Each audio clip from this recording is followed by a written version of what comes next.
95% of first-time developers lose money. Yep, that's the reality.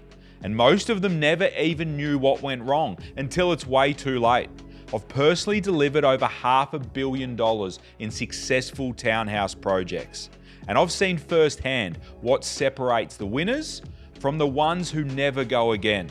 So in this video, I'm going to show you how to avoid those costly mistakes and the exact process we use to help everyday Aussies stack multiple six-figure profits even on their very first development. It's what turns strategy into results and what most people never even get to see.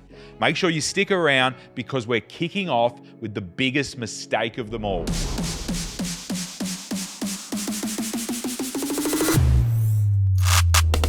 If you're new around here, I'm Peter Kelly, property investor, developer, and co-founder of Little Fish Property. This is the exact stuff I wish I knew when I started. Let me cut straight to it. Most people lose money because they buy the wrong site. Simple as that.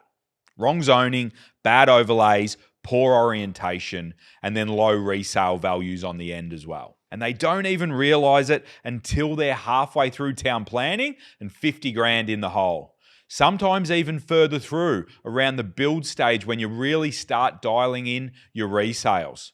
You buy the wrong site, you're chasing your tail for the next 24 months and some.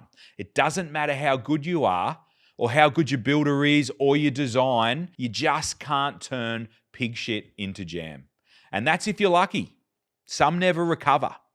That's why patience and discipline are the most important things in this game.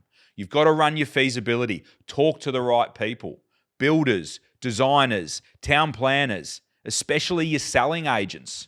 You've got to tick every box or as many as you possibly can before you even think about signing a contract. Because once you're locked in, there's no turning back. And as scary as that sounds, what's even scarier is how easy this is to get right when you know what to look for. That's exactly what I'm about to show you next. We slow down, we do the work, and we run the numbers properly until we're blue in the face. Because here's the truth. If you pick the right site, even if you stuff a few things up along the way, you'll probably still make money. If it's a good site, you'll make more money than you can even imagine. If you buy a dud, even if you execute perfectly, you're still in trouble. So here's how to get it right. Pick your suburb. Start with proximity and access to schools, shops, parks, train station, amenity, where people want to be. You want to be gentrifying, not fully gentrified. Look for growth corridors, not hotspots. Know your streets. Jump in a car, drive around, feel the vibe, boots on the ground. Go for a coffee. Figure out who lives here. Are they young, dual income, working families, owner-occupiers? Or can you see lots of rentals? Or are you seeing owner-occupied properties? All this information is important. Look at what's already been built. Look at what's coming and what council is approving. That'll tell you what's possible and what sells. What's the zoning? What are the overlays? And what's it like to deal with council? Get a feel for all these things. Learn to read a planning map. Sites like VicPlan and Land Checker, they're your best friend. Watch for heritage, flood, vegetation overlays. They'll slow you down or even stop you cold. You just need to avoid them and roll on, unless you have great confidence and have completed heavy due diligence, where you are clear on a path forward. Understand what the market wants. Speak to local agents. Ask what's selling and what's sitting, what's hard to move. And never design what you want to live in. Build for your buyer. Do the research and deliver on that. Now, you just nail those 4 things and you're already ahead of 95% of first-time developers. Then run your feasos over and over and over again. None of them are a waste of time. The more you do, the sharper your instincts get and the better you get at it. So when the right site pops up, you'll be ready to act fast. And that's super important to secure the right opportunity. Think opportunity meeting preparation. Because trust me, good sites don't hang around. We have thousands of developers in our network looking for money sites every day. Because they do exist if you know what you're looking for. And if you want help finding the right site, that's literally what we do. Our buyer's advocacy service is built specifically for developers who want to activate sites. So if you want to lean on our experience, Bonnie, drop the link and the call button below and you can call me anytime. Knowing what to do is one thing, but most people lose money because they never learn how to actually do it. So now I'm going to walk you through the exact 6-step execution plan we use on every single project. This is the real behind the scenes stuff, and it's where most first-time developers fall short. Every step is about reducing risk and staying in control. Let's break it down. Step 1, your pre-purchase. This, as I just detailed, is where most people lose the game before it even starts. They've lost the race while they're still in the barriers. Run your feasibility first. No emotion, no rubbery numbers. If it doesn't stack, walk away. You don't want to spend the next 2 years fixing a mistake that should have been caught in your due diligence and feasibility stage. You're going to make more money from the no's that you say than the yeses. All right, now, step 2, post-purchase. Now that you've secured the right site, the real work begins. Engage your surveyor. Get him down to the site ASAP to complete your surveys, as your designer won't start your plans properly until he has this information. You need to get out of the blocks on this. People think they have time in the beginning. They're still excited on buying the site, but no, you need to get straight to work. The 2 years, people think it's a long time. Then they learn it's not and would love to have those first few weeks back at the front end by the time they're at the back end. Okay? So this is where you build the foundations for a smooth run or a painful one. So make sure it's smooth but fast, because remember, smooth is fast. Okay, now step 3, town planning. One of the biggest delays and cost blowouts we see from poor planning management. So here's the play. Own what's in your control. Get your RFIs answered fast. That's your request for further information from council. Things they're requesting that you fix before resubmitting your application. Control what's on your plate and be diligent. Council will see your application flying back in and know that they're dealing with an operator. And hopefully they match your energy. It's unlikely, but worth a try. And keep things moving. Speed matters, but so does attention to detail. Council will appreciate your attention to detail and answering all their queries and making their jobs easier. Step 4, construction documentation. This is another trap where people can lose big. Chasing the cheapest quote with a half-baked scope and misaligned expectations will cost you in variations later 100%. There is no shortcuts. It is what it is. Be clear and transparent with what you want.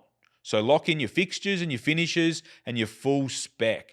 You want to minimize, even remove all assumptions from your project where possible. Now go to tender with clarity and find a builder that fits, not just the cheapest one. Very, very important. Now, step 5, locking in your build contract.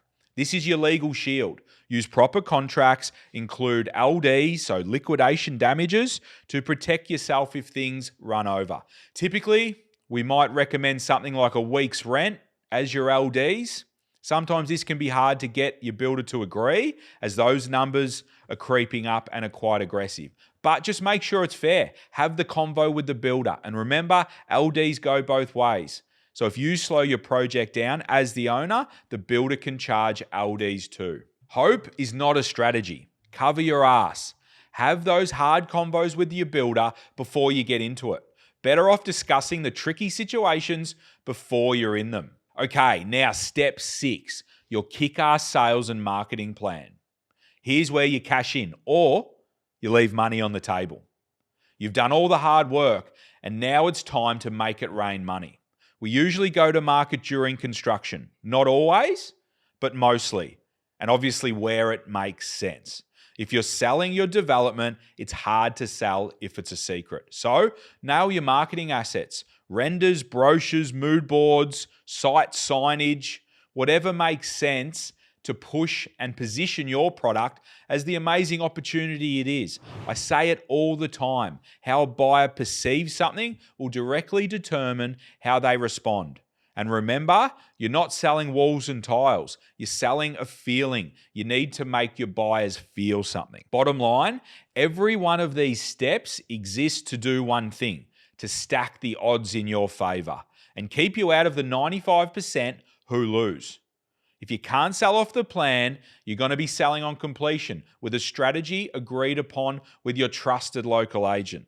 So get the right site, follow the process, and the profit will take care of itself. All of this, by the way, is broken down and detailed inside our $20,000 Townhouse Masterclass inside the Little Fish Network. And if you haven't jumped in already, make sure your next move after this video is get inside the network. It's free forever. It takes 2 minutes.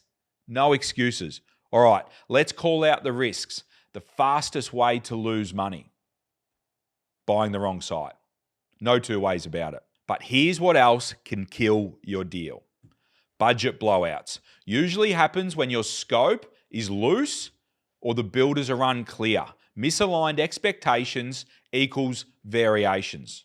Dodgy builders, cheap doesn't mean value. A slick quote means nothing if they disappear at frame stage or go super slow throughout the process or charge you heaps of variations to catch up on that really cheap quote that they gave you at the start, because there's no money in the job, okay? So that's something you need to avoid. And they'll likely have shifty trades doing a crappy job, so you need to vet them properly. Planning delays. RFIs ignored or slow turnaround times, sloppy applications, or worse, trying to push a design through the wrong zone. So essentially running into brick walls with council because you're trying to put something in a location that they do not want there. These are the things you need to avoid. And all this is avoidable. Another one, settling late because you didn't have your statement of compliance from council and your titles sorted. You can't settle until your titles are registered. And you didn't allow for delays or finance hiccups. Super important. Always have a buffer and stay tight with your broker. Constant communications. Now, buying your next site too early is also an issue. It's a common ego move. You think you're flying, you haven't settled on the first one, and people get caught out with their pants down and don't have the money to settle on their new site. This is how people get caught with their pants down.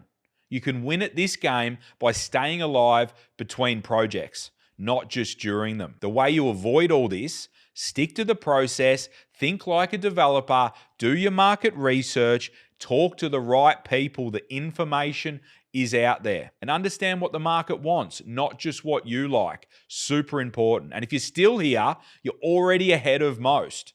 But if you want to actually make this happen, your next move is everything. And taking the next step is easy. Join the Little Fish Network. It's free forever. Takes 2 minutes. Guys, it is free. I can't even stress this enough. So if this is important to you, learning and executing, do it. It's free. Value in there. People helping people. People learning from others' mistakes. Super important. Other developer networks, you need to pay thousands to get what we're giving away. And we continue to create more and more resources to help you win, do yourself a favor, and get instant access to our $20,000 Townhouse Masterclass, feasibility templates, step-by-step walkthroughs, and a private community with thousands of real developers helping each other. Like-minded Aussies already inside and using it to move their first project forward.